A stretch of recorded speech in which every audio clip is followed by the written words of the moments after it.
Жалпы республикалык тесттен жакшы бал алыш үчүн айтып атам, ар тараптуу даярданышыбыз керек деп.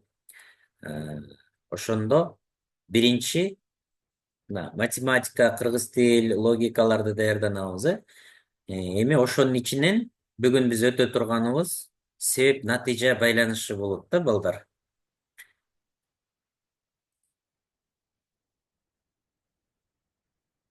Так, кана жакшы көрүнүп атабы? Мына себеп натыйжаны табуу анын билим алуудагы мааниси дейт. Бул Гапар Мадаминов агайыбыздын жакшы бир китеби бар, Акыл эмгегинин маданияты деген. Ошол жерден мен үзүндү алып туруп өзүмдүн китебиме кошкум. Мына көпчүлүк окуучулар дейт, сабакта теманы угуп же китепти окуса түшүнө албадым деп айтат. Ушул чынбы, балдар, э? Китепти окуйсуң, түшүнбөйсүң. Эмне себептен ушундай болот десе, карагыла. Турмушта да көп нерсени терең түшүнүү айырмалап билүүдөн башталат. Көрдүңөрбү? Айырмалап билүүдөн башталат дейт. Мисалы, сен сүттүн сүт экенин билиш үчүн сүттү суудан айырмалай билишиң керек деген сөз да. Эми мындай жөнөкөй сөз менен айтканда. Бул абалдын көп себебинин бири бул себеп натыйжаны таба албастык болуусу мүмкүн. Себеп натыйжа ЖРТда, математикада, жашоодо, медицинада, бизнесте, бардык жерде нерселер себеп натыйжа чынжыры менен байланып турат. Ушул байланышты биз жакшы көрүп, таап, үйрөнүп алсак, тестти да жакшы тапшырабыз, математиканы да жакшы түшүнөбүз. Ушундай болот, балдар.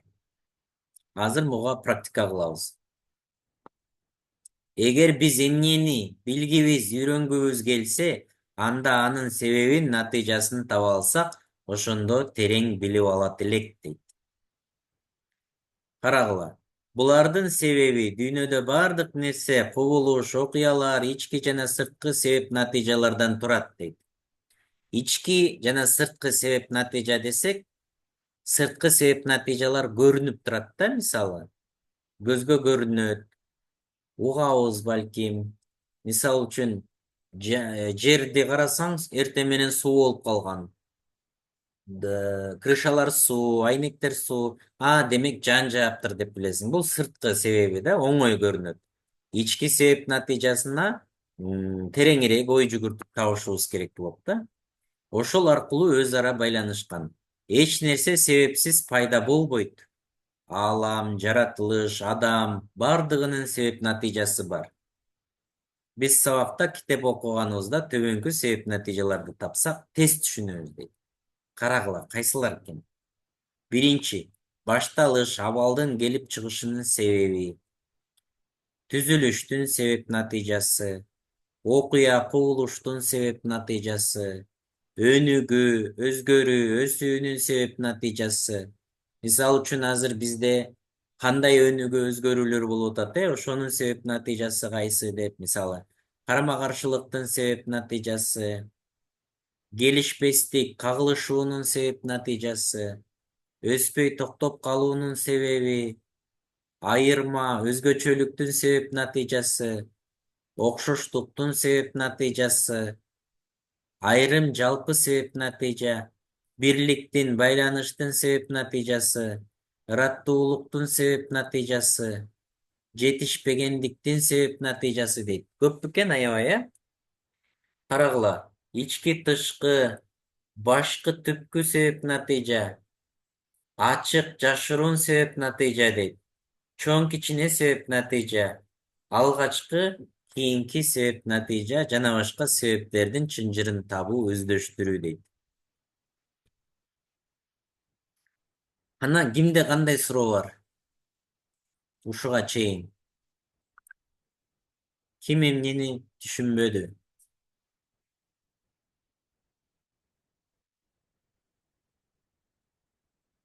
Чатка жазгыла.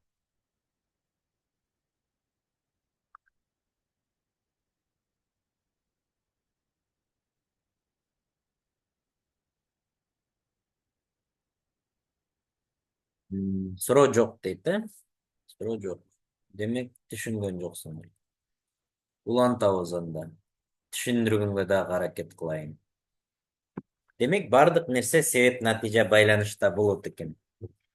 Мисалы, антибиотиктер деген текст турат мына. ОРТнын тексти. Биз силер менен машыгышыбыз керек болдур.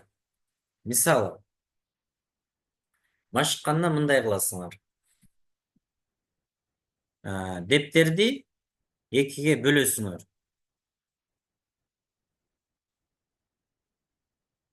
Тетрадты мына экиге бөлөсүңөр дагы бул жагын себеп деп жазасыңар, а бул жагын натыйжа дейсиңер.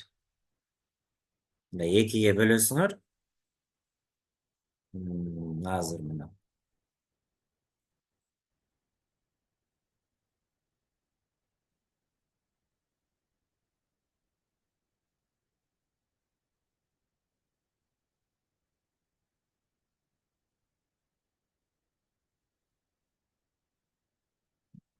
Экран жакшы эле көрүнүп атабы? Мындайынан бөлөсүңөр дагы бул жагы себеп болот. Бул жагын натыйжа деп жазасыңар. Ошондо мына биринчи себеп, анан биринчи натыйжа эмне болот? Балдар мага жооп берип тургула, кээде экранды көрсөтсөм, экраным көрүнбөй эле башка нерсе көрүнүп, анан башкача сүйлөй беришим мүмкүн да. Ошондуктан мен көрүп аткан нерсени силер да көрүп атасыңарбы? Мына көк экран болуп турабы? Себеп натыйжа деп жаздым, көрүнүп атабы? Көрүнүп атат. Эми текст ачайын мен. Карагыла мына. Эми текст көрүнүп атабы? Антибиотиктер деген текст, Карагыла, мындай кылабыз да мына. Биринчи сүйлөмдү окуйбуз. Байыркы замандан бери адам баласы ар кандай инфекциондук оорулар менен ооруп келген дейт. Мына биринчи сүйлөмдү окудук. Эми ушул сүйлөмдү ошол эле Гапыр агайыбыздын методикасы боюнча негизин бөлүп алгыла дейт.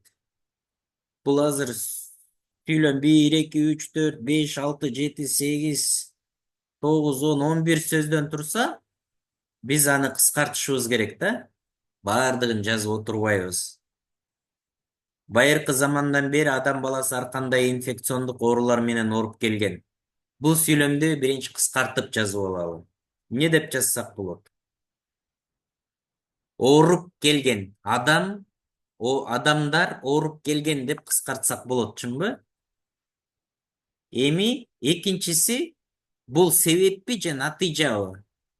Себеп дегендер 1 деген цифраны жөнөткүлө, же с деп койгула, натыйжа дегендер н деп койгула.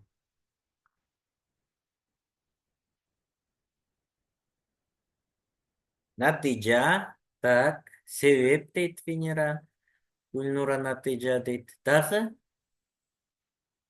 себеп, натыйжа. Калгандар жөнөткүлө. Эмне деп ойлойсуңар силер? Мен силердин ой жүгүртүңөрдү көрөйүн. Сайкал натыйжа дейт. Ар бир сүйлөмдү окуганда биз же себеп, же натыйжа деп эки категорияга бөлүшүбүз керек да. Барбы дагы? Мына дагы окуучулар бар. Жөнөткүлө. Натыйжа, Камила айтат. Макул, эми мен айтайын. Адамдар ооруп келген. Бул натыйжа. Ооруп атканы бул натыйжа болот. Адамдар, дар дегенди мен могу эки сызык менен кыскарттым да. Дагы кыскартып жазып үйрөнгүлө. Адамдар ооруп келген. Адамдар ооруп келген. Бул натыйжа дейли. Эми мунун себеби эмне болушу мүмкүн? Себебин пока билбейбиз. Биз эмне кылабыз? Бул жака коюп коебуз. Суроо белги. Окуйлу сүйлөмдү.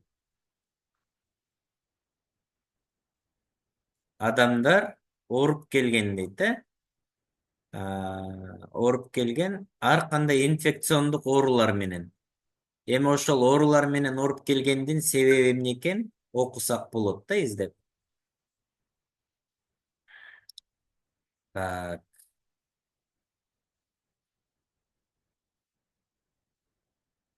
мисалы, өз кезегинде андай оорулар адамдардын миллиондогон өмүрлөрүн алып кетип турган дейт. Анда экинчи сүйлөмдү карайлы. Андай оорулар дейт, Значит, могу жерде эмне болду?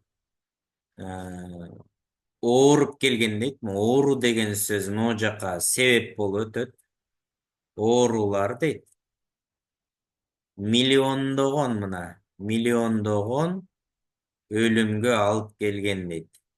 Өлүмгө алып келген.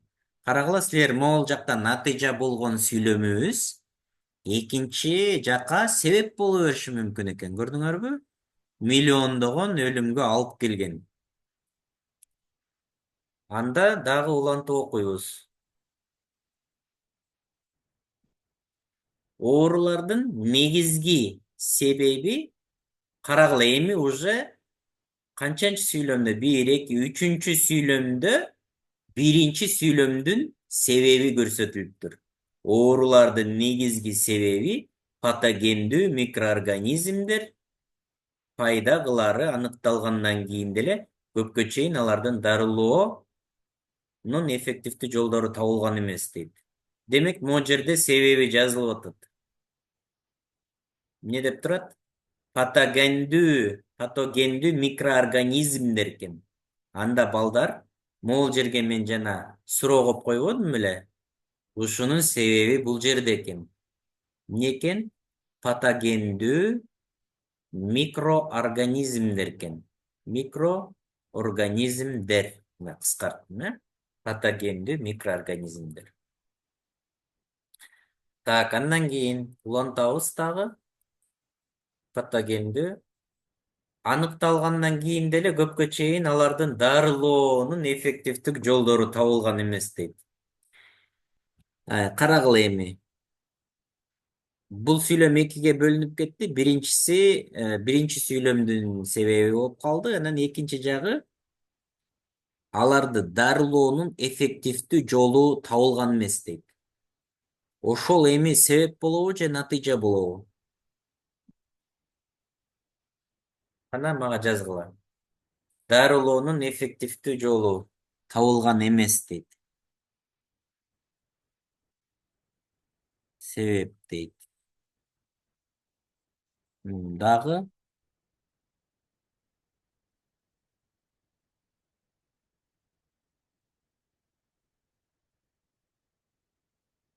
болду, вариант жокпу? Кыйналып атасыңарбы уже?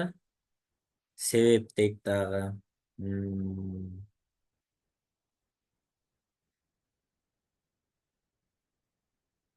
Бул эми натыйжа болот да? Бул натыйжа. Жолу табылбай атат. Бул натыйжа. Анын себеби эмне экенин эми издешибиз керек да? Дарылоонун эффективдүү жолу табылган эмес дейт. Бул натыйжа болот. Көрдүңөрбү, себеп натыйжаны жакшы байкап атасыңар. Дарылоонун жолу табылбай атат дейт. Дарылоонун жолу табылбай жатат. Эми мунун себеби эмне экенин издеш керек да. Тексттин өзүндө жазылган болушу мүмкүн. Текст окуганда табабыз, болбосо дагы көрөбүз азыр, Мына эми ушул жерден мен токтоюн. Текстти скриншот кылгыла дагы мен силерге үй тапшырма кылып берем муну. Анан кийинки сабакта биз чогуу талдайбыз дагы.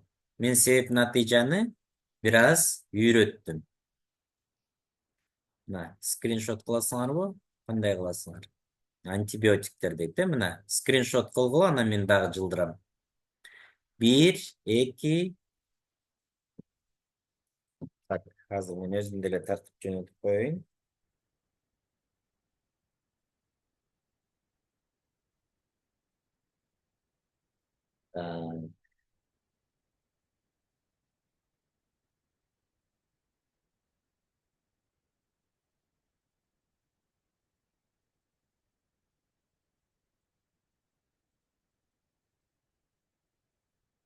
Силер деле скриншот кылып алгыла, анан мен дагы тартып койдум мына. Тексти толук.